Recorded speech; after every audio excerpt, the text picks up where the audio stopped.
Welcome back to our channel. ఈరోజు మనం fish fry చేసుకుందామండి. దానికి కావాల్సినవి శుభ్రంగా వాష్ చేసి పెట్టుకున్న చేప ముక్కలు, దానిపైన కొంచెం తగినంత సాల్ట్ వేసేసుకుందాం. సాల్ట్ వేసుకున్న తర్వాత కారం వేసుకుందాం. కారం వేసుకొని రెడ్ ఫుడ్ కలర్ వేసుకుందాం అండి.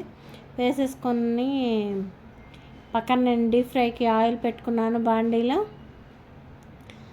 పెట్టేసుకొని ఇవి కలిపేసుకుందామండి. కలిపేసుకొని చక్కగా ఒక్కొక్క ముక్కకి ఇట్లా పొట్ట ముక్కలు తీసుకుంటే ముళ్ళు ఎక్కువగా ఉండవండి. పెద్ద ముక్కలు పిల్లలు తినడానికి ఈజీగా ఉంటాయి.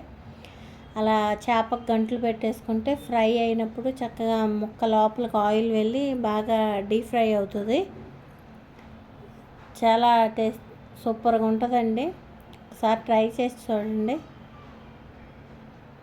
అదిగోండి అలా గంటలు పెట్టేసుకున్నాను కదా. గంటలు పెట్టేసుకొని నేను ఆయిల్లో ఫ్రైకి వేసేసుకున్న. ఆయిల్ బాగా కాగిపోవాలండి. కాగిన తర్వాత చేప ముక్క వేసుకుంటే చక్కగా ఫ్రై అవుతుంది. కాగక ముందే వేసుకుంటే బాండీకి అంటుకుపోద్ది. చూడండి ఎలా డీప్ ఫ్రై అయిందో. అలా చేసుకోండి. మా వంటలు కనుక మీకు నచ్చినట్టయితే లైక్ చేయండి, షేర్ చేయండి, సబ్స్క్రైబ్ చేయండి, బెల్ ఐకాన్ని క్లిక్ చేయండి. చూడండి ఎంత సూపర్గా ఉందో. లైక్ చేయండి ఫ్రెండ్స్. వీడియో చూస్తున్నారు కానీ లైక్స్ చేయట్లేదు. Thanks for watching. Thank you friends.